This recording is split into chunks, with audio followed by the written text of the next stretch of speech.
it remains to be seen whether this will in fact be a debate, because I'm going to argue that my position on what we ought to do about derivatives is actually, no, it's not necessarily irrefutable, but it is the position that any good conservative would take.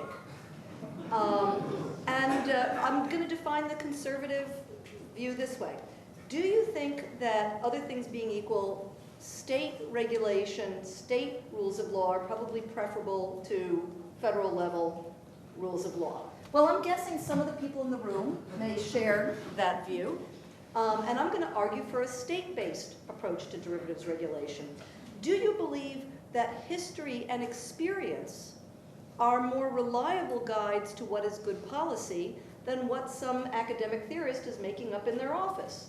I am channeling the ghost of Edmund Burke here, and if you are a true Burkean, you are likely to agree with what I have to say. Do you think that private ordering is preferable to government central planning? Well, Hayekians, you are going to see much of value in the approach that I would like to take to derivatives. And if you prefer the common law to statutes, I had to go modern here. I could only come up with Richard Epstein and Guido Calabrese. Correct me if I'm wrong, but I think they're both good on that. Then you're going to see I favor a common law as opposed to a statutory approach to derivatives regulation. But with due warning, I am going to encroach on one favored view associated with conservatives, and that is the view that all mutually voluntary transactions are socially beneficial. And I'm going to argue that a lot of derivatives trading is mutually voluntary but not socially beneficial, and therefore, if you believe in private ordering, state-based regulation, history, and the common law, you're going to want to not make them legally enforceable. Okay, so let's talk a little bit about derivatives. People who trade derivatives are desperate for you not to understand what they're actually doing and to seem smarter than they really are. I'm not worried about either of those things, so I'm going to tell you what derivatives really are. They are bets. They are wagers. That is not a figure of speech. That is not a metaphor. That is what derivatives literally are. They are agreements that one party will pay money to the other party if something in particular happens in the future. Best word for that is a bet. Now, having said they're bets, though, a lot of people think I have some sort of moral objection to derivatives trading, and I don't, because I recognize that bets can be used for different things. So there's one very common form of betting that we call insurance. And the classic example is when you buy fire insurance on your house, you're betting with the insurance company that your house will burn down. Your house burns down. You lose the house, but you win the bet. And that is socially beneficial because it shifts risk onto someone who can bear it at a lower cost. The insurance company can diversify the risk, therefore has a lower marginal utility for money, therefore does not suffer as great a loss. That's a good thing. But the thing about bets or wagers is that while they can be used for insurance, or as we call it in the derivatives world, hedging, they also can be used to do something that, for lack of a better word, I'm going to call speculation. And what I really mean here is taking a wager in the hope of earning a profit because your prediction for what's going to happen in the future is better than the prediction of the other guy. Now notice with insurance, you and the insurance company may both agree completely on what the probability that is that your house will burn down. You don't need subjective disagreement in order to have insurance markets. But to have speculation the way I'm defining it, you need subjective disagreement. I have to think that Apple stock is going to go down. You have to believe that Apple stock is going to go up. And we are perfectly happy to trade Apple stock derivatives. Okay, so here is the problem when you think Apple stock is going to go up and I think it's going to go down. Guess what? One of us is going to be wrong. We don't know which one ex ante, but we know ex post that one of us must be wrong. Therefore, we know that although this transaction may seem mutually beneficial ex ante, we both hope to make a profit, inevitably, one of us will be disappointed ex post. And what that means is that this kind of speculative trading actually does not fit Adam Smith's traditional definition of the kinds of mutually voluntary transactions we want to support and defend. because the whole defense of markets is that trading leaves both parties better off. The odd thing about speculation based on disagreement is that it doesn't lead both parties better off. To the contrary, actually, it has several harms associated with it. Harm number one, if you and I incur any transactions costs speculating with each other, that's a deadweight loss. That's money wasted. Harm number two, speculation can get people to take on risk that they wouldn't otherwise be exposed to. Remember, in economic theory, risk is bad. People don't like risk. Guess what? When you gamble, you're now exposed to a risk you were not exposed to. When I walk into the casino with $100 in my wallet, I have $100. When I start gambling, I might have $200, I might have zero. I don't know. I've taken on risk. And by the way, when risk brings down an institution, especially a financial institution like a bank or an insurance company or a hedge fund, that can cause the problem we call systemic risk, which is that not only does your institution suddenly fail, but you threaten the solvency of other institutions, leading to widespread panics and credit crises of the sort we just lived through in 2008. So speculation erodes returns if there's any costs associated with doing it, it increases risks, and it also, if you allow people to bet on things, to speculate by betting, it creates incentives for them to manipulate the value of the thing they're betting on. So if I buy insurance on your house, suddenly I have an incentive. Right, he knows where I'm going with this. I have an incentive to burn it down. We call this moral hazard in the insurance market, and we call it manipulating the underlying when it's going on in derivatives markets. So the interesting thing, at least to me, is that the common law and history understood this about wagering, understood that when you use wagers to try and make profits, you can erode your returns, increase your risks, and incentivize people to damage the underlying or manipulate the underlying market. And as a result, wagers have not been legally enforceable in any advanced economy that I can find, starting specifically with Rome. I can tell you I actually was able to check this out. In Rome, gambling debts were not legally enforceable. If you move forward to the United States in the 19th, 18th, and 18th for 19th for sure, 18th I'm pretty sure centuries, you find the same rule, except it was called the rule against difference contracts, because yes, indeed, they had derivatives in the United States in the 1800s. They were called difference contracts, but they were derivatives. And the rule was, if one of the parties to a difference contract could prove that they had an economic interest that would be harmed by the very same event that would allow them to profit under the difference contract, then it was treated as insurance and it was legally enforceable. No problems. But if neither party to the contract could prove that they were hedging against a pre-existing risk, it was treated as a wagering contract and it was legally unenforceable. Now, what was interesting about this was that it didn't mean it was illegal. It was not a crime to trade difference contracts. But you couldn't go into court and get them enforced. And the argument was pretty simple. Judicial enforcement using public resources like public courthouses and judges is a form of government subsidy. We're going to reserve our government subsidies for transactions that actually provide mutual benefits. We're not going to pay to subsidize zero-sum games that, if anything, increase risks and create moral hazard. And what was most interesting about this was that obviously it didn't stop derivatives trading, but what it did do was force people who wanted to speculate in derivatives to resort to private ordering of the sort that Hayek would have loved. And this, by the way, is how we got the commodities futures exchanges.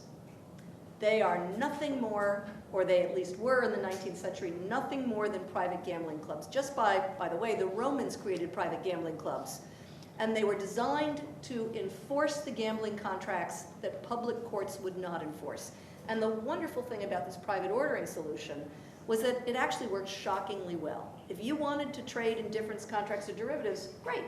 Go to the exchange, become a member, it was members only, and let me tell you, they scoped their members out pretty carefully, and you had to follow the rules, which included things like posting margin, collateral on your trades, and having a decent amount of capital. Because, of course, The people in the private gambling club wanted to make sure that if you lost your bet, you could pay it off. And the wonderful thing about this system of private ordering was that it allowed the gamblers to gamble to their heart's content without causing dramatic problems for the rest of society, and particularly without creating those problems of systemic risk.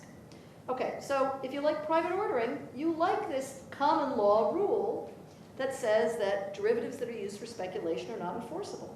Okay, by the way, what happened to this? Well, what happened to the system was that it got federalized. The rule against difference contracts was state-based. And the feds show up in the 1920s, but they don't get around to formally passing the Commodity Exchange Act until 1934. But what they essentially do is they federalize the state rule, and they turn it into regulation of future exchanges and a prohibition on what are called off-exchange futures. What are off-exchange futures? Gambling contracts that are not entered on an exchange where you're subject to all the membership rules and the requirements. And we go along with parallel systems of federal and state law, toddle along until 1992, when suddenly you get the passage of a statute so obscure even I can't remember the name, but I remember the effect, and it preempted state regulation of derivatives trading and said basically if you're trading derivatives, insurance laws and wagering laws at the state level don't apply. So there you go, Mr. Madison. We just see the federal government coming in and taking over from the states what the states have been doing very nicely for about 200 years, thank you very much. And even so, it was okay until we get to the year 2000. And then what happens? What happens is Wall Street, through the usual sort of paying large amounts of money to politicians, convinces, and it's equal opportunity, both Senator Phil Gramm, a Republican, and then President Bill Clinton, a Democrat, that it's a really good idea if, for the first time in American history, as far as I can tell, we make purely speculative derivatives wagers entered off of an exchange legally enforceable and subsidized by public courts. Well, we called this the Commodities Futures Modernization Act. I swear that if Congress made murder legal, they would call it the Homicide Modernization Act, right? They decide they're going to change the law that dates back 2,000 years. Suddenly, wagering through derivatives is completely legal. What would you think would happen? Not only legal, but subsidized. The derivatives market explodes in size to the point where it reaches, get ready for this, 600 trillion. I don't have a blackboard or I draw all the zeros, but to put it in human scale, that's $100,000 in derivatives bets for every man, woman, child, and infant on the planet at the time. That's a lot of derivatives bets. And of course, inevitably, some people who thought they were going to win end up losing. This would include Enron in 2001, right? Little canary in the coal mine, actually bigger than your average canary, very fat, large canary. Demise apparently goes unnoticed. But eventually it includes, among others, AIG. And the scary thing about AIG's financial products division going under because of bad derivatives bets was that they owed a lot of money. They owed a lot of money to Goldman Sachs. And if they didn't pay their money to Goldman Sachs was going to go under. And if Goldman Sachs went under, the fear was everybody would go under. So of course we bailed all of these parties out, either directly in the case of AIG or indirectly in the case of Goldman Sachs. Completely unnecessary. If only we had followed the rules. Stay state-based instead of central government, listen to the common law, pay attention to the lessons of history, value private ordering over central planning, but oh, by the way, recognize that not all voluntary transactions are in fact mutually beneficial or socially valuable. So take it away, Professor Henderson. All right. I feel like I've walked into an ambush of some sort here. She said Hayek and private ordering and, boy, buttering me up. It's great to be here, and it's always fun to be involved in anything that Professor Stout is involved in, and I always like coming to Ithaca. Last time I was here, I told the story about the time before that I was here that I got arrested. And the dean was sitting in the back, and he thought the last time I was here for like a law event, and so he sent me this email after, very concerned that I'd been arrested, and no, it's when I was a student. Okay, so we agree about a lot. I agree that not all voluntary transactions are beneficial, and I certainly agree that derivatives trading are bets. But I think I'm going to disagree with the bulk of the rest of what Professor Stout said. I'm going to use as my launching off point here the articles that she sent me. One of them was in the Harvard Journal and then reprinted in this policy journal, claimed that the Commodities Futures Modernization Act, which he talked about, and this sort of change from the old system of regulating derivatives to the new one, caused the financial crisis. So I'm going to use that as my point of criticism, because if that's not right, then we shouldn't really care so much. Sure, there's people gambling, but there's people gambling at Indian casinos and in Las Vegas and in Atlantic City, and that doesn't really keep me up at night. But if she's right that these legal changes really caused the financial crisis, then we should really be worried. That would be cause to go back and reconsider these things. Okay, so she said in this paper that it caused the financial crisis. It was a necessary and sufficient condition, the Commodities Futures Modernization Act. Okay, I'm not sure, I'm pretty sure neither of those things is right. Okay, on the necessary point, perhaps this is right, that the increase in the amount of derivatives trading made the financial crisis worse than it would have otherwise been. Okay, but lots of things fit into that category. Computers fit into that category. The end of fixed commissions, globalization, the Gaussian cupola function, which all the boffins use to figure out how much all these securitized products were worth. All of these things made the financial crisis much, much worse than it would have been. We wouldn't want to disinvent computers or go back to the world before globalization, because I guarantee both of those things, we wouldn't have had the financial crisis. Okay, so instead we have to confront face on the costs and benefits of those things. We think disinventing computers would be silly because they have huge benefits. We can check our Facebook status all the time and check in and be the mayor of the Ithaca bar. So we have to ask this too about derivatives, costs and benefits, as well as they're traded on exchanges or over the counter, as you mentioned. So I think to get at this question about whether the Commodities Futures Modernization Act was necessary, we should look at the claim that she makes. Her diagnosis and her proposed solution is to push everything back onto the exchanges. And the Dodd-Frank Act specifically does this by authorizing some regulators to come up with some rules, which they're in the process of doing now, to force OTC, over-the-counter trades onto exchanges. The idea there is, if you're on an exchange, the derivative becomes more of a commodity. And it's something that is more transparent. There's less pricing ability for the party writing the derivative contract to get an advantage over the maybe unsophisticated party they're writing the contract for. So you get sort of a more transparent commodity product, which makes things better, is the claim. So then we should ask, well, what would CDS and CDO, all these derivative contract trading had looked like had they all been on exchanges before the financial crisis? And I'm gonna say that I don't think it would have been any different. And the reason I don't think it would have been any different is the error that was made was in the underlying assets that were behind the derivatives. So there were huge mistakes made on the underlying assets. A lot of them were mortgages. And people mistakenly built models that assumed housing prices would never fall, even though, as Robert Schiller showed recently in a chart, if you just looked at the history of housing prices, every time they went up, they went down, except at the end of World War II. So anybody with any sense would have seen this, but a lot of people didn't have a lot of sense.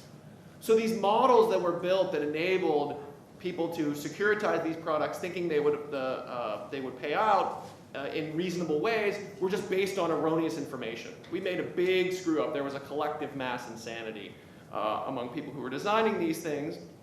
So it seems to me like it's basically just speculation on her part that the exchanges, had these things been on exchanges, would have said, oh, no, we don't want you trading these on our exchanges. In fact, I think the exchanges would have happily sat back. And I know some of the guys who run the Chicago Mercantile Exchange and the Chicago Board Options Trade, where these would have been, they would have been happy to take the money. Because they would have been subjected, I'm guessing, to the same kind of faulty assumptions that the parties would have been.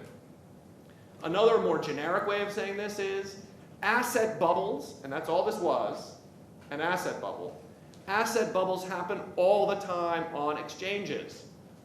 1959, 1963, 1969, 1972, 1998, 2001.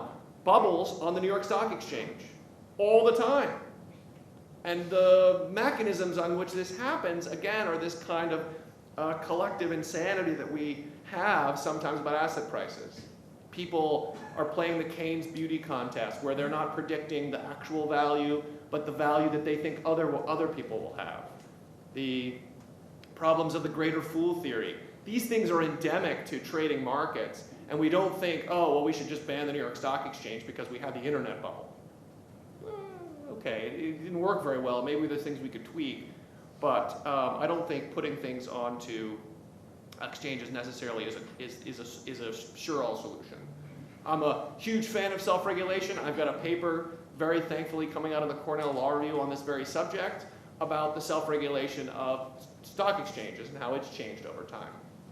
I should point out something from that paper, which is everything Professor Stout said about derivatives regulation and trading is also true of stock trading. The secondary market, that thing that's called the New York Stock Exchange, is just gambling. It's just betting. And just like in the derivatives world, most of the bets are two dudes that have no connection with the company betting on whether the price of Google is going to be higher tomorrow or lower. That's all it is. And the reason we tolerate that is because we think, although we're not sure, that the information generated from those bets and the liquidity generated from those bets are things that are socially beneficial. And we could make tell the same story in derivatives markets. Well, there you okay. Is it a sufficient claim? Is this Commodities Futures Modernization Act sufficient to create the financial crisis? And here I'm going to say I think the claim is even weaker. The reason I think it's weaker is because the innovations that Professor Stout has criticized were deployed across countless asset classes. So she talked about the underlying asset, the thing that underlied the derivatives that went bad. The derivatives that went bad, they were about mortgages. The same exact financial innovations, all of which came about in the late 1990s, were applied to credit card debt, auto loans, corporate debt, student loan debt, and countless other types of assets. Accounts receivable in a business called factoring. All of those markets are flourishing. The people betting on all of those markets, again, all flourishing, and none of them experience anything like what we saw in the mortgage market.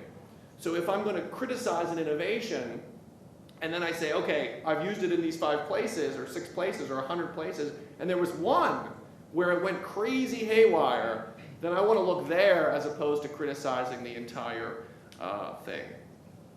Okay, what was it about housing? Well, one of the things about housing, and I think that is where you need to look. My diagnosis is the policies, and not surprising, given that I'm the Federalist Society representative here, the government policies underlying housing were the real sources of the problem. The problems were monetary policy. We had artificially low interest rates. We had a government entity that guaranteed mortgages, Fannie Mae, that even though it said on Fannie Mae's bonds, we are not guaranteed by the government, everybody knew they were going to be bailed out by the government.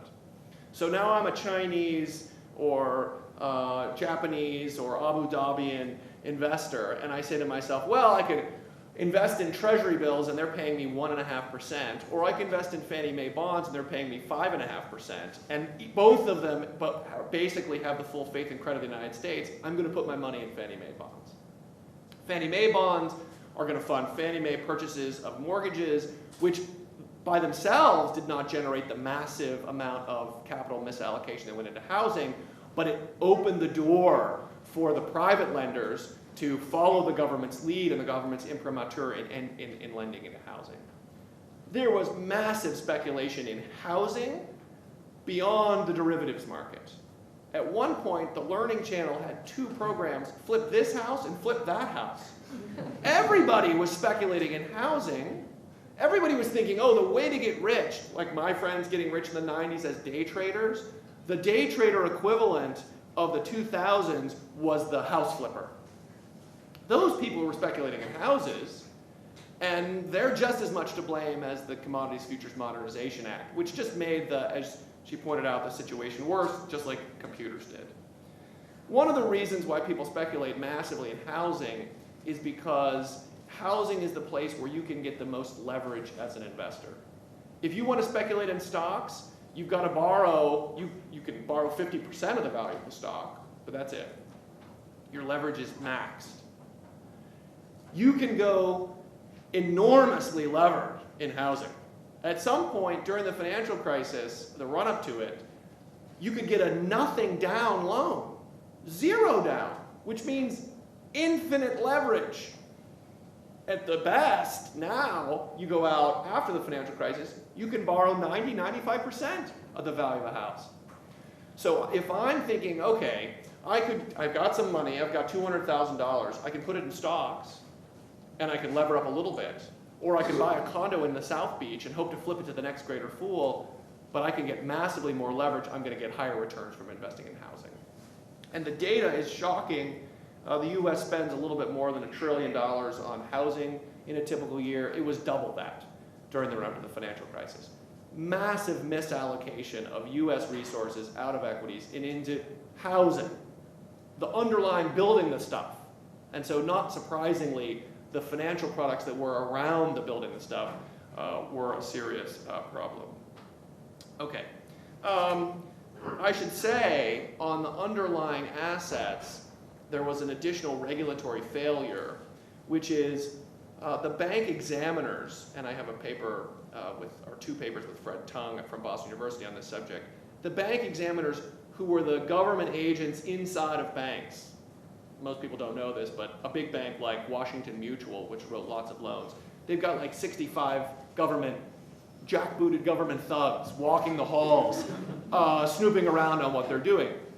And for even a libertarian like me who thinks the government is probably 100 times too big, at least, I'm in favor of these guys snooping around Washington Mutual because, unlike most other industries, banking is guaranteed by the federal government. And that guarantee brings with it a huge moral hazard problem. And to resolve that problem, we need very strict banking regulation. So people like me, who happily fly a Tea Party flag in front of my house, believe in strict banking regulation. And these bank examiners knew what was happening at Washington Mutual. I read the bank failure reports of Washington Mutual and 100 other banks. And the examiners wrote, deteriorating underwriting standards, they're giving loans to too many people, they're not monitoring these things. And they sent these up the chain of command, and of course they got to Washington. What happened? Well, it's not surprising that they didn't do anything about it. Again, the underlying assets, because you had people in Congress on both sides of the political aisle. President Bush made home ownership a big component of his political party. President Clinton pushed this when he was president. Barney Frank famously said about the attempts to crack down on Fannie Mae and Freddie Mac, he was willing to roll the dice on housing.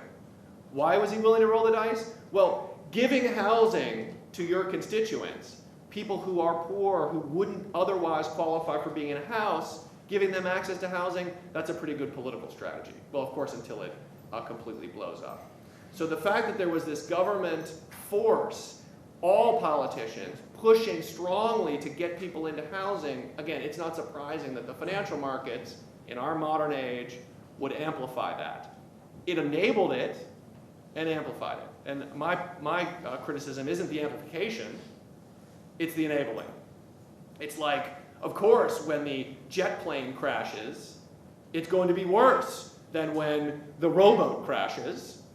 But if the pilot being drunk is the problem, then that's what we want to solve. We don't want to disinvent airplanes just because the pilot was drunk and go back to rowboats. Okay, so my proposed cures, I'm okay, I guess, with Dodd-Frank requiring these things to go onto exchanges. I say that because the reason that they weren't on exchanges wasn't, I don't think, about efficiency. I think the reason they weren't on exchanges, a normal response for why someone doesn't build an exchange, which is basically a public good of a sort.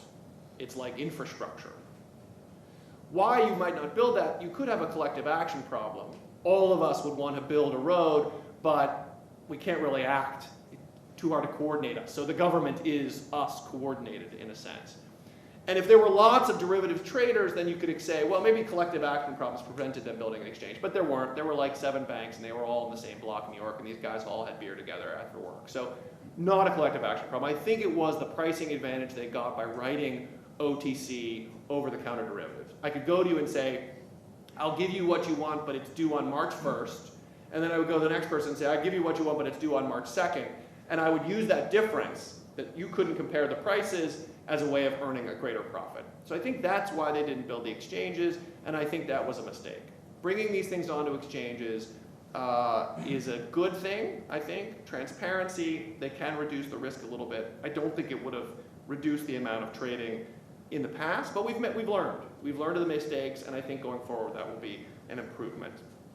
In stocks, of course, we have trading on exchanges, and then we have trading off exchanges. And the virtue there is, if we limit the trading off exchanges to sophisticated parties, the zero-sum games that you talked about, you have a winner and a loser. The money's not destroyed. Coupled with strict banking regulation, I would be okay, again, on that assumption of strict banking regulation, if we had some off-exchange trading, and then we'd have regulatory competition. If people want to trade on exchanges, they want to trade off exchanges, they would have that option. We definitely should repeal Title I and Title II of Dodd-Frank, which all they do is exacerbate the problem by putting additional government guarantees behind large financial institutions, which caused all the problem in the first place. We should have the government get out as much as it possibly can of bailing out creditors who make bad bets. So I'm all in favor of strict banking regulation, but having the government come in and say, we're going to declare you as a systemically important, we'll never let you fail, distorts the market's incentive. So we should repeal both of those titles. Okay, as I said, just to close out, I agree it's gambling. No doubt about it. But I don't think that really tells us very much. The question isn't whether it's gambling, but whether it's socially beneficial gambling or not. And the problem here is, I think, or one of my objections, and this is just going to reveal my priors, I'm not in favor of us telling people that these bets are bad for you. I'm not in favor of that because all kinds of bets are terrible bets, like opening a restaurant in Ithaca. It's a terrible bet. It's a guaranteed money loser, as it is opening a restaurant in Chicago. Guaranteed money loser. And is the money that is invested in an additional restaurant in Chicago socially a beneficial thing? I don't know. I'm pretty sure the answer is no. But I don't want to have a government that is going to be able to tell me that I can't take a flyer on opening a restaurant or making a bet that may be in my best interest. Just as an example about the information gains, all debt, all investments that people make now are cheaper because of the existence of credit derivative markets. The ability to put off risk and share risk has made the world a much, much better place. Can we improve it? Sure. We learned a big lesson, absolutely.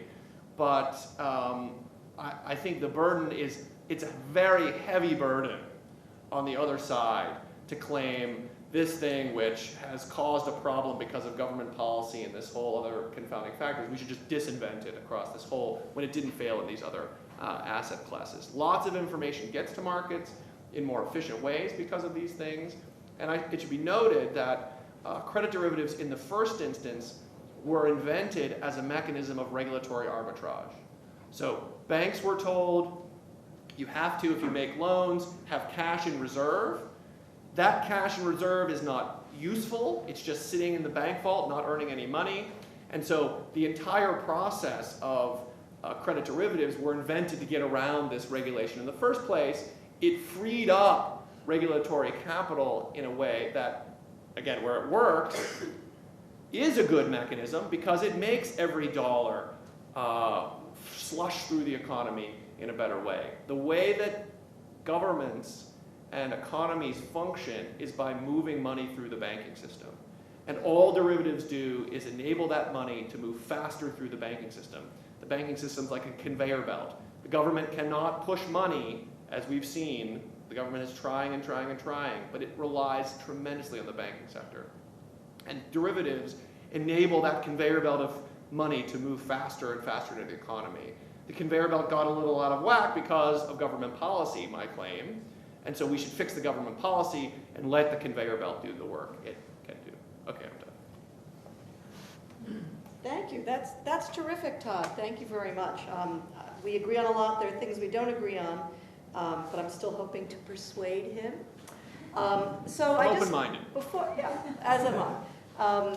And that's the key to the Federalist Society, isn't it? Okay, so just some quick clarifications.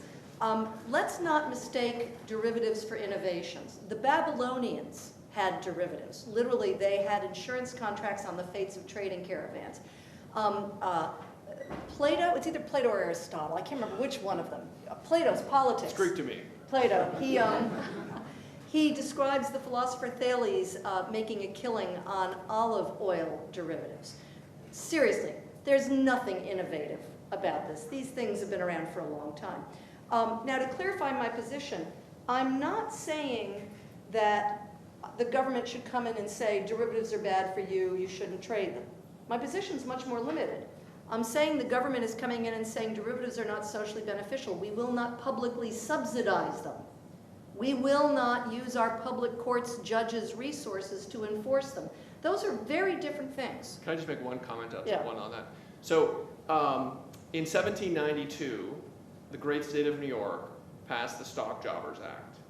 And the Stock Jobbers Act did exactly that for the nascent stockbroker industry in Manhattan. And it said, time contracts, Professor Stout mentioned difference contracts, time contracts not enforceable in New York state courts. Time contracts are basically brokerage contracts, that is selling something you don't own but expect to own at a later time. Yeah.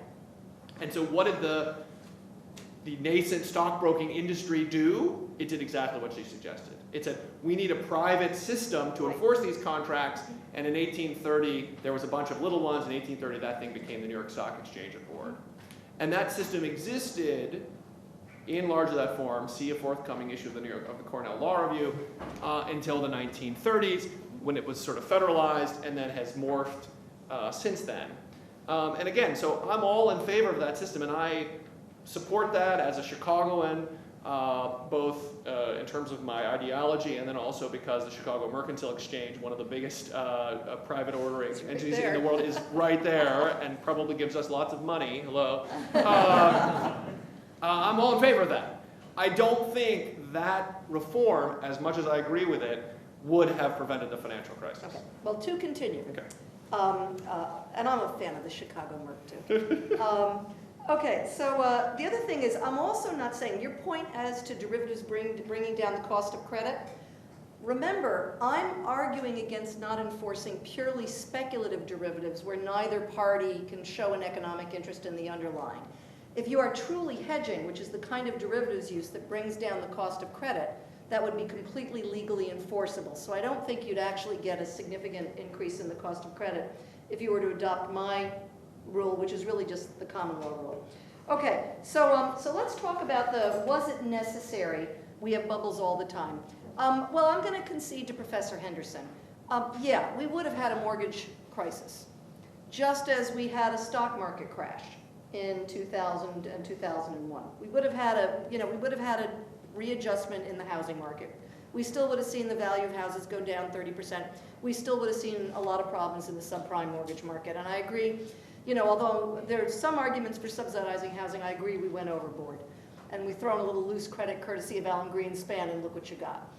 But the size of the crisis was greatly magnified by the fact that we had, seriously, $1 trillion in subprime mortgages and $17 trillion in credit default swaps. I haven't figured out what percentage of those were on mortgage-backed bonds and what percentage were on corporate bonds, but my sense is half or more were on mortgage bonds.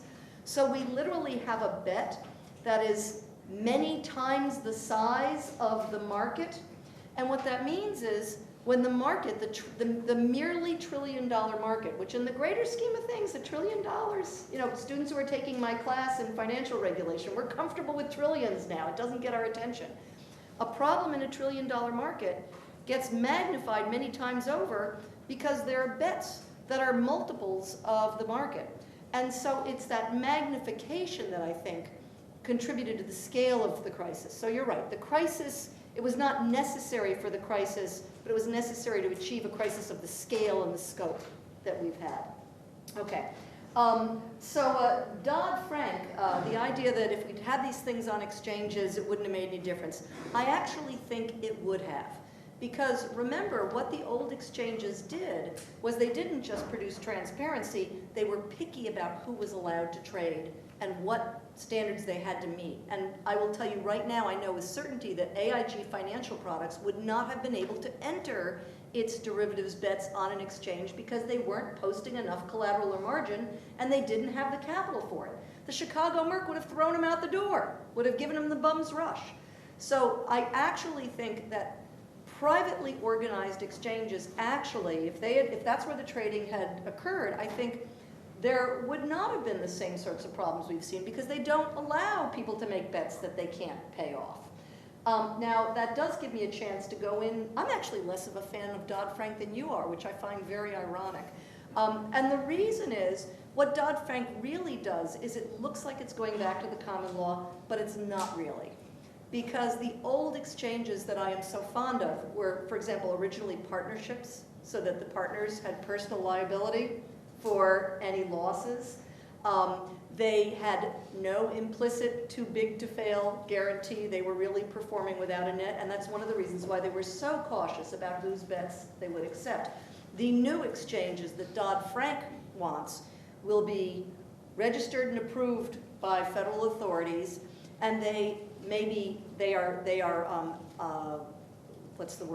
are considered possible candidates for denomination as systemically important financial institutions.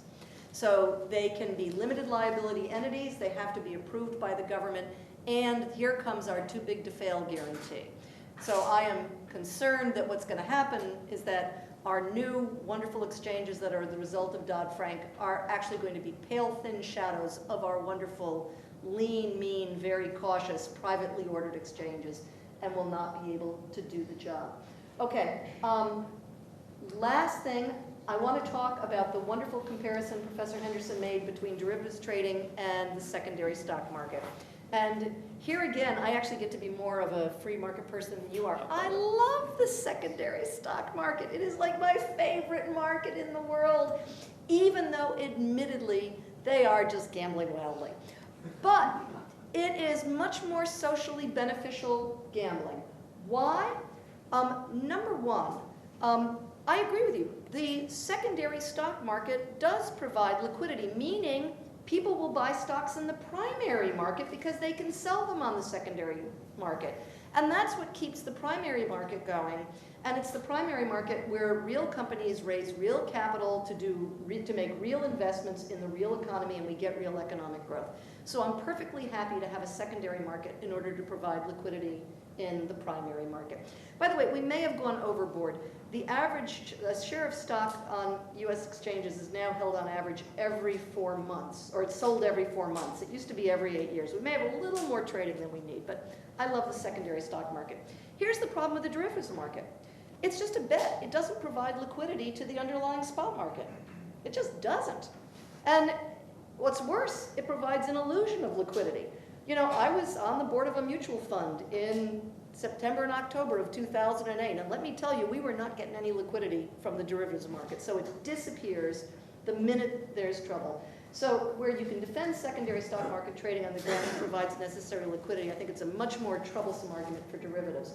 Same thing for providing information. And here, actually I'm not going to go into this in detail. There's a long pointy-headed information theory argument about the extent to which derivatives trading improves prices in markets. I'm just going to try and zoom it down to its zen.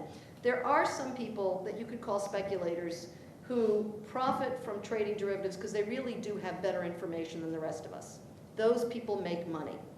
But when I'm buying because I think Apple's going to go up and you're selling because you think it's going to go down and neither of us really has private information, we just think we have, our trading's not adding any good information to the market. So I can expand on that. But there really, I think it's very questionable that derivatives trading adds good information. And this is ironically especially true for derivatives trading off the exchanges because the prices aren't reported.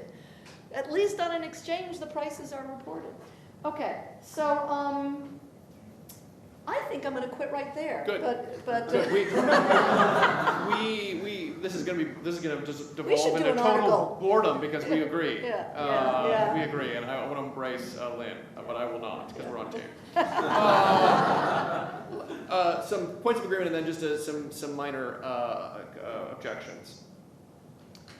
In the articles that I read, Professor Stout hinges a lot on the difference between hedging and speculation. Yeah. And I think this difference is trickier in the real world. And a very good friend of mine, he'll remain nameless, is on our faculty. He works in the Treasury Department.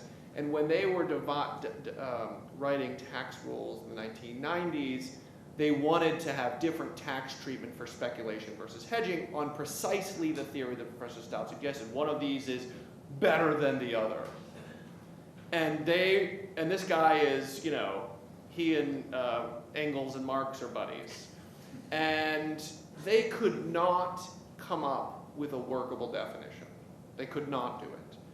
So I think given that, and given the complexity of financial institutions, trying to look into their books to see what is and what is not, I think is a very fraught task, especially because whatever rules we write, they'll be able to dynamically respond to them.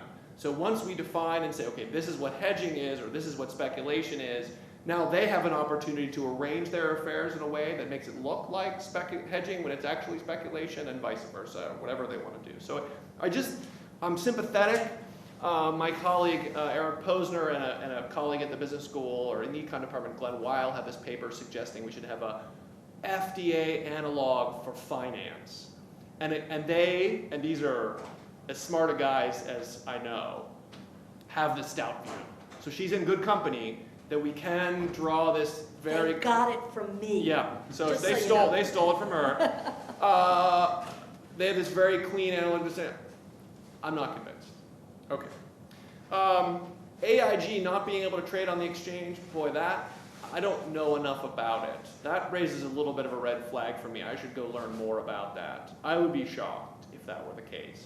Now, what collateral was being given for various trades? I think the collateral was oftentimes assets that were subject to this kind of downward spiral once things started being downgraded, so that they had posted lots of collateral for these trades. After all, if you're a counterparty, whoever the counterparty was to AIG, they would be worried about AIG failing, and so they would demand some collateral. If the collateral they were posting were very similar assets, once the assets started to go down in a mark-to-market accounting world, they have to mark down the assets, which means they've got to issue more collateral, but all they have is the assets that are going down in value, so they sell those into the market, and you end up with this kind of death spiral where you can't get out of it. And I think something like that was going on with AIG and others, and I'm not sure that CME or any of the other exchanges would have been immune to that. I think now we kind of know, we've learned our lesson. We're kind of fighting last year's battle. I mean, the only thing I'm certain out of any of this is our grandchildren, not mine and hers, but our grandchildren will be debating these issues 80 years from now, because we're still debating the causes and problems of the Great Depression, the cause of the Great Depression. So this is the first, or we're at the early stages. Okay, quickly about the social benefits of gambling, and then we'll go to some questions, I guess. In terms of liquidity, we're in agreement. I think, though, that, just think of it this way. You are more likely to get a credit card today than you were in the 1980s. And one of the reasons, and you might think that's a bad thing, giving people credit cards, but if you think giving people access to credit is a good thing, there is enormous access to credit. And that's not a surprise, because there are liquid markets in which the people who give you credit can share that risk with other people. They can share it with other banks, they can share it with other investors, they can share it with banks in Indonesia and German farmers and pensioners in Botswana. They can share that risk, and therefore they're more likely to give it to you in the first place. This is precisely what happens in secondary markets in the stock market. Google sells you a share knowing you know that you can sell that share to someone else in the secondary market, and so you are therefore willing to pay less of a premium for the Google shares, knowing your risk is lower because of the liquidity. And that is completely true in the secondary markets for debt. It's why debt has become so much less expensive. In terms of information, she's certainly right that so-called noise traders or uninformed traders are of a different category. They may be the honey that attracts the bears, right? We want the bears to come. Maybe that's a bad analogy because we don't want bears to come. Bees, do we want bees to come? I don't know. Somebody, Winnie the Pooh, he's a cute bear. We want him to come. The noise traders are the profit opportunity for the people with real information. But just take one practical example. I'm pretty sure insider trading is okay in credit markets. I've never seen a prosecution for insider trading in credit derivative markets. I haven't yet. And there's some evidence that information is getting quicker to the markets because in debt markets than in credit markets, than in stock markets because of this difference. So Harrah's, the gambling company, in an ironic fact pattern, they were doing an LBO. Doing an LBO makes existing debt much less valuable because it's a greater risk. The price to insure Harrah's debt, right? Will Harrah default and the existing debt I have be repaid? The price to insure that skyrocketed days before Harrah's LBO, when Harrah's stock price was just floating along, doing nothing. So there's at least one anecdotal example of how these markets bring information, maybe valuable information, and again, this might just be a regulatory arbitrage thing because of stupid insider trading rules, which I'm opposed to. And they keep information out of the equity markets. Okay. Questions? Seeing none, I will declare victory and go home. Yes, please. So I have a question. So derivatives, especially when I guess these would fall into the category of hedging, are analogized often to insurance, one party buying insurance. So my question, I guess, is insurance regulation the answer? And I know that both of you seem to be more or less opposed to statutory solutions, but I'll just open up that question. I'm happy to answer, but I just spoke. Yeah, no, I'm not a huge, no, I don't think anyone can say that the system of insurance regulation that we have in the United States today is, you know, a masterpiece worthy of being replicated. So I think you can infer from that a no. I really am just a fan of the common law solution. And I want to talk about Todd's point about the difficulty of distinguishing between hedging and speculation.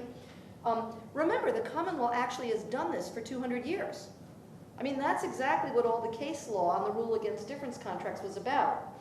But it wasn't as difficult as the task that my colleague was set to. Because remember, what the rule against difference contracts did was it said, we're not going to take some bureaucrat somewhere who's going to try and anticipate this and draft a rule, and then we're going to invite you to try and arbitrage around it. No, it was very different. It said, you go ahead and enter any contract you want, but if one of the parties challenges it, you're going to have to convince the court that you are really hedging. And, you know, that proved, as common law evolution often does, to be possibly a better, cheaper, more effective way of developing a hedging speculation distinction than asking some recent law graduate who's in, you know, the Treasury Department to come up with an ex-ante rule.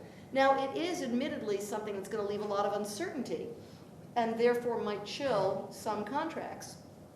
But one way to address uncertainty is for the parties to communicate with each other. And if you're really hedging, you ought to be able to convince your counterparty that you're hedging. So anyway, that's a long way. I got a long way from insurance, but I got that response in. But no, I'm not a big fan. I mean, the one thing the insurance industry does do is it's really good at keeping the insurance industry from blowing up and throwing the rest of us into crisis. So it's accomplished that objective very well. But I'm not sure it actually provides insurance in a very cost-effective way.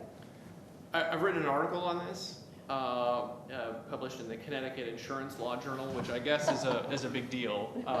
They asked me to do something, and I wrote it, and my title is Credit Derivatives Are Not Insurance. This was written about 2009. Because at the time, the New York State Insurance Commissioner, a guy named Eric Danello, I believe, wanted to regulate these as insurance, and I said, look, these are not insurance, in the same way that all sorts of things that we have in the world are about risk sharing that are not insurance. And insurance regulation is primarily designed to solve the fact that insurance companies operate under an inverted production cycle. They don't make products and then sell them. They sell stuff and then they have to pay out later. That problem doesn't obtain in these. It's about consumer protection, which again, this is not about. And it's about the sort of unique governance structure of insurance companies that the creditors who normally do some monitoring are the policyholders, and insurance companies are very inclined to compete heavily on price, especially since they're not going to have to pay out until way in the future. All of these features is why we have sort of separate insurance regulation, and none of this stuff is true about derivatives. Plus the fact that insurance regulation is a mess in this country, and the real failure here for somebody like AIG was that the insurance regulators were caught up in the flip this house, flip that house, thinking that we'd invented this mechanism for printing money and that the risks were different than they turned out to be. So the insurance regulators were not conservative, sort of small c conservative, in limiting the things that AIG was doing because AIG was printing money. And I think there, and it's also true of banking regulation generally, that we get lost in thinking as a society that profits are equal to social welfare. They're not.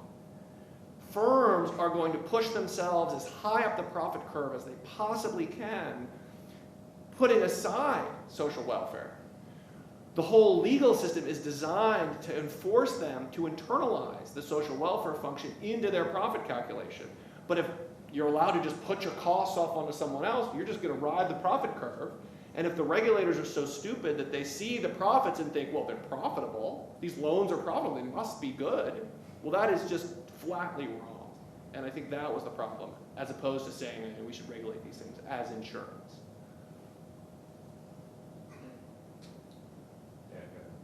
It's got folks in the back. What are your thoughts on secondary derivatives, like for the VIX? You can buy options in the volatilities of markets. So basically, those are entirely speculative unless you're just buying the portfolio of the entire market. And with that, they're also creating products that are 140 SOFR Qs, for example, or you're going to sell something that basically mimics the underlying, but allows the people with better information to profit. So I don't know anything about the details of all the products that every Wall Street firm is inventing. My default position is I assume that they're being invented for some purpose that is mutually beneficial. And putting aside some obvious problem, then I think we should allow it. So for instance, it might be that the perfect way to hedge my risk in my life, that I'm not going to be able to pay my taxes or that I'm going to lose my job as a accountant somewhere or whatever, is to go short Russian wheat futures. I have no idea, right? So I don't know, and Professor Stout's solution to that is, well, you should document it such that if someone sued you, which they would every time the bet went bad or you didn't pay, you'd have to explain why. That just seems a little bit unnecessarily cumbersome to the market, considering what I said before, which is these markets are everywhere, all sorts of products, and the only one that blew up was housing, right? And that makes me think, well, boy, it must be something about housing as opposed to the ability of people to do all these things. So I think the innovations in the Chicago markets derivatives markets. We had futures markets created for interest rates and plywood and every farmer's product and all these things. Every farmer will tell you the sons of guns in Chicago make money just speculating while I'm out here plowing the fields. To which I say, exactly right, but that risk sharing has enabled US farm production to be the envy of the world and reduce risk dramatically for those farmers. This speculation versus hedging, Wall Street versus Main Street, Iowa versus Chicago, has existed for years and has crazily led to, for instance, a ban on onion futures. You can have a future in any commodity in the United States except onions. Gerald Ford famously signed the bill because there was some Michigan, I don't know what the politics of it are. It was because of the famous onion futures fixing scandal. Okay, and what do we know? I'm not making this up. And what do we know of all commodities, which in farm commodities, which one of all vegetables, which one has the highest volatility? It's not asparagus, it's onions. I'd like to just respond very quickly. One of the interesting things about finance generally, derivatives markets in particular, is that there is this tendency to constantly invent so-called new products with really obscure names and act as if they're different things. They're all bets. They're all wagers. So, you see the same thing in horse racing. You got the daily double, you got the trifecta, you got the bifecta, you got the I don't know what, but they all come down to the same thing. They're all wagers. And we've had wagers for thousands of years. And this goes to your point. It's not just the housing bubble. I mean, that's not the only wager disaster we've had. So, I first got interested in this topic actually when Orange County's pension fund went bankrupt because they were betting not on mortgages, but on interest rates. And then we get long-term capital management, which collapses, also betting on interest rates. And you needed federal intervention. We almost had the 2008 crisis when long-term capital management imploded.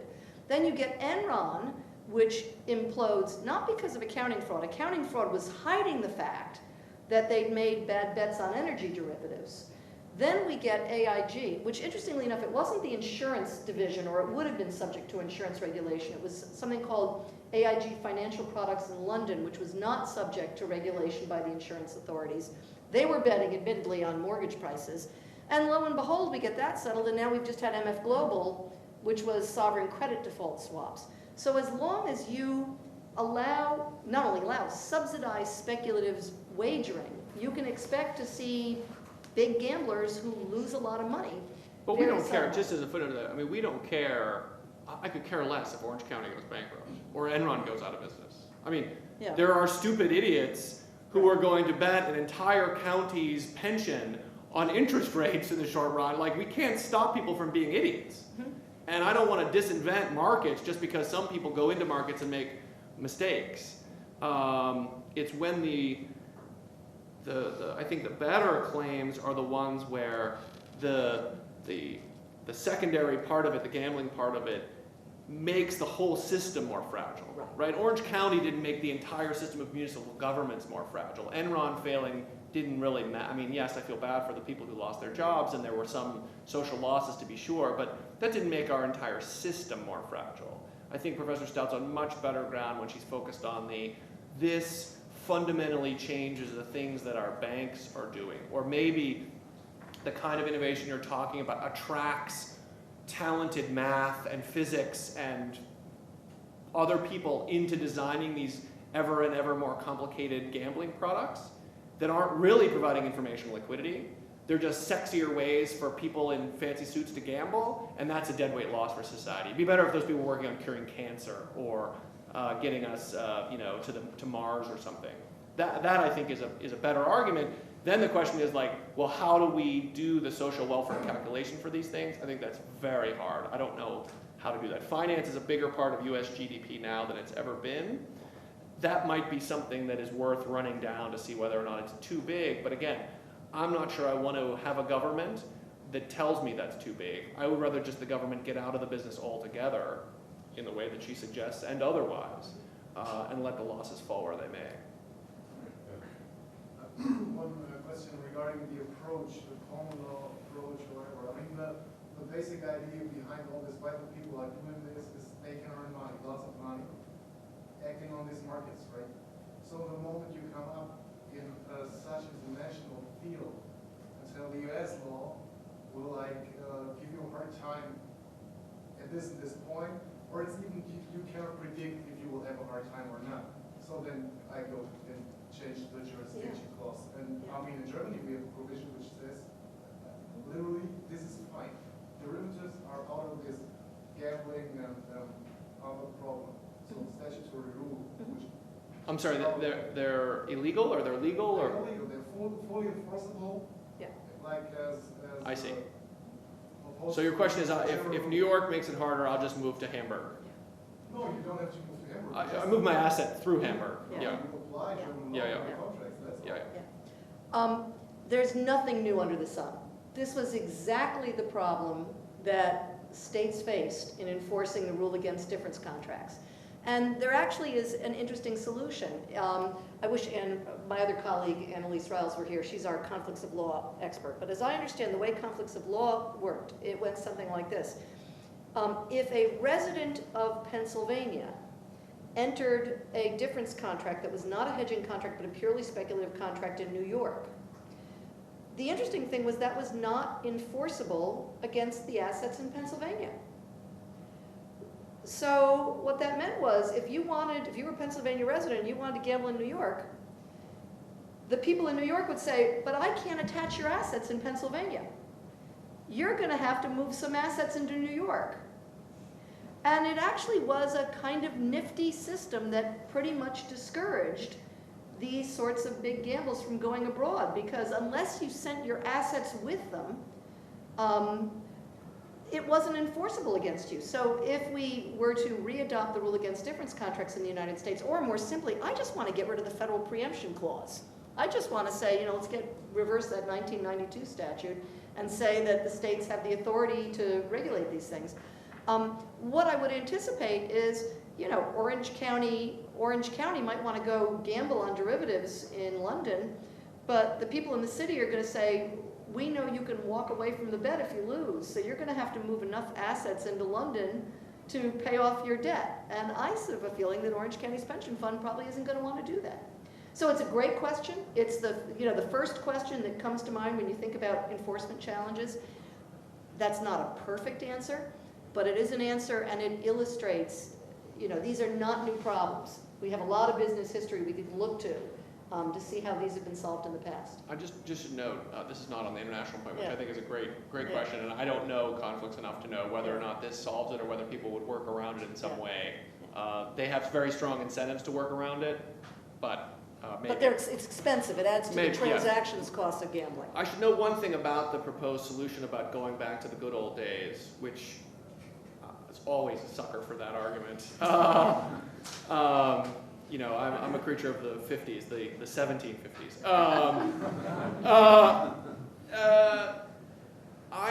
This paper that I wrote with William Berthistle, that's coming out in Cornell, is about how the good old days are over with respect to the exchanges and self-regulation.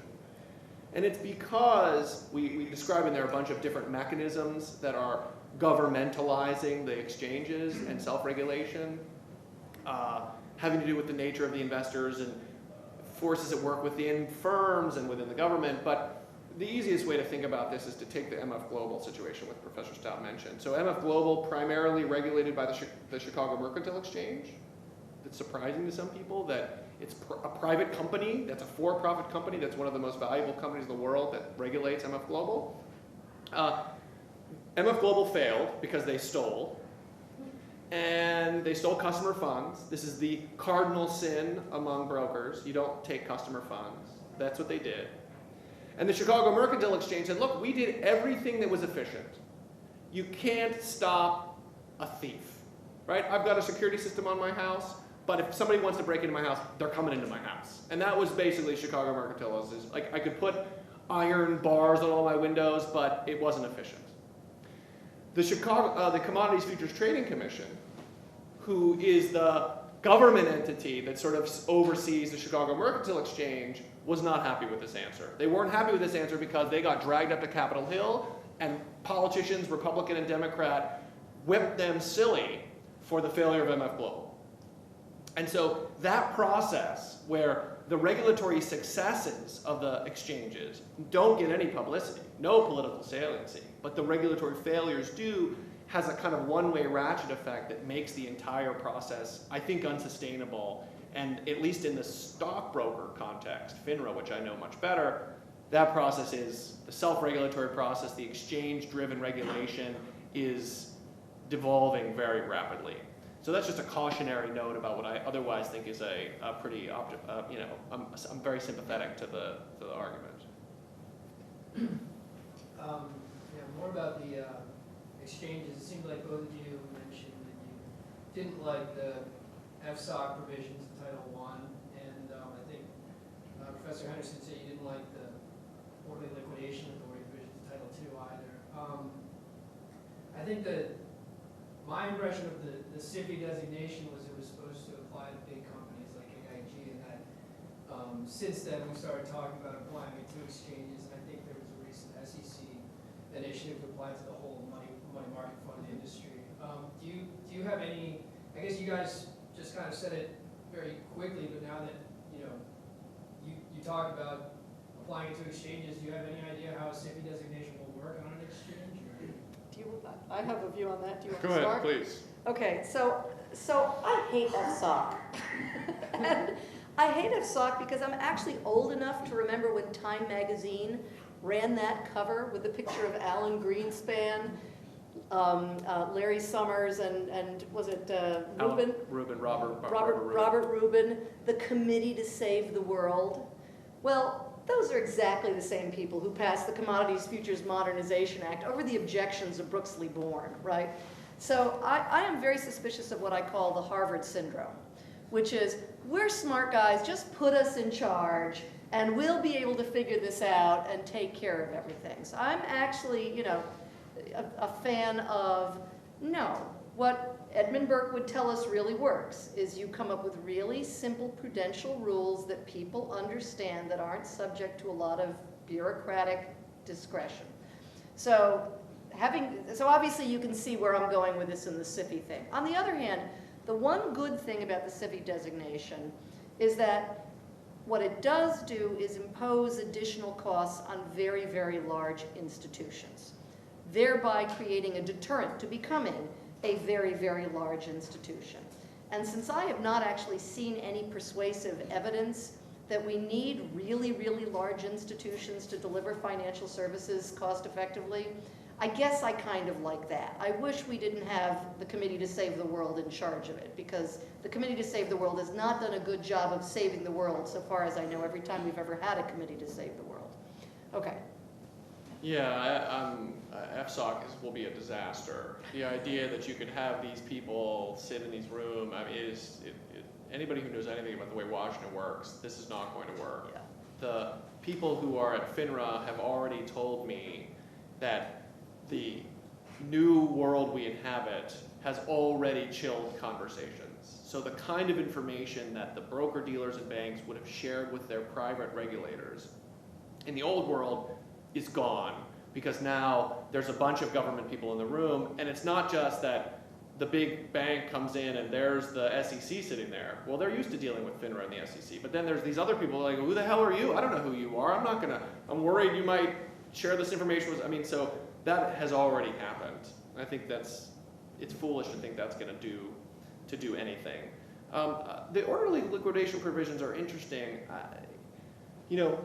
I have a paper about why bank regulation failed and will continue to fail, and I actually am sympathetic a little bit to the idea behind the orderly liquidation provisions, because there the idea is if you're in favor of strict banking regulation and you think one of the problems is banks engaged in too much activity, like a polluter, right? They're externalizing costs on someone and we're not having them internalize it. One of the things that bank examiners can do is they're empowered to shut down a bank or shut down a bank's activities. And something that a living will could do is make that less costly. Here's how you would shut us down, okay? That makes it less costly to shut down a bank, and therefore would make it more likely that they would actually do that. The problem is that the banks know this, And so the last thing they're going to do is develop a system that's going to make it easier for the regulators to shut them down. So the first living wills that were transmitted under this provision were basically meaningless, and the regulators got no information about it. So in practice, there is, at least not with respect to the new powers for the FDIC, but I think we should get the government out of that as much as we can. And I think the FSOC stuff, I'm with Professor Stout. I don't think it will do what it's intended to do. I should note that, interestingly, you know, in this paper I just mentioned, I don't understand the too big to fail argument. It doesn't make any sense to me, because what we care about is not, and this is something that comes out in her papers implicitly as well, what we care about is the amount of correlated risk in the economy, not how many corporate entities or corporate fictions hold that risk. So if you had $100 worth of assets in one bank, and it was too much risk, dividing that into 10 banks that each had $10 of the same assets, that if they failed, they'd all fail at the same time, it's just corporate shells. It's like Walkowski versus Carlton in corporate law. It's just like, how many taxi cab companies do you have? Doesn't do anything. And if we tell banks, you can't get big, there's only two ways banks make money. They get big and they make a little bit on lots of assets, or they make a lot on fewer assets. So you can either, you know, be a grocery store where you have very thin margins on lots of sales, or you can be Mercedes-Benz where they have big margins on fewer sales. And so if you tell banks you can't get big, well, they're just going to engage in more risk. And if you tell big banks you can't engage in risk, they're just going to get really big. So if you tell them no proprietary trading, no fancy stuff, you can't dial up the risk, they just have incentives to get their assets bigger and bigger and bigger, which earns them more and more profits. I had a question about the concept that being allowed credit on a wide scale, let's say, you know, allowing the public easier access to credit is generally a good thing. And I'm kind of wondering the extent to which that influences these episodes of, I guess, mass hysteria or just mass delusion, and whether or not you think there's a feeding effect there. So, I mean, generally we can agree that it's a good thing, but, you know, is too much of it a bad thing? Unquestionably, too much of everything is a bad thing. I'm a Confucian in my all things in moderation. It's just like, how do we know what is too much? I mean, certainly a huge part of the wealth creation in this country in the last 30 years has been through giving access to consumers to buy stuff. We don't make a lot anymore.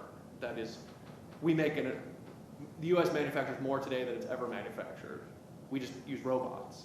But getting people stuff, getting average consumers access to things, we do that through giving them access to financial markets. So, I was driving behind a Prius yesterday in Hyde Park, and it said, the bumper sticker said, "Want less." And I really wanted to smash the person into a utility pole. A utility pole. Because it was just like, what does that mean? At the very least, let's just say the more gentle version, because I wanted to pull in front of them and get out and have a conversation with them. What exactly are you trying to say? So there is something about that where people just think like, oh, we're a consumer society too, whatever. But, that's like a political debate. I'm assuming that getting people access to credit and capital that they can is a good thing, right? Growing the economy is a good thing. But you might disagree with that, and you might say the way we're getting it to poor people is perpetuating some kind of maldistribution, things like that. I mean, maybe that's the case. I know for sure the government shouldn't be giving me a tax break on my home mortgage deduction. We could have those debates about distribution and such, but I don't want less, I want more. So I'd like to thank Professor Henderson, Professor Stout for coming, speaking with us today. It's been very interesting. I'd like to thank all of you for coming. Make sure to grab some food on the way out.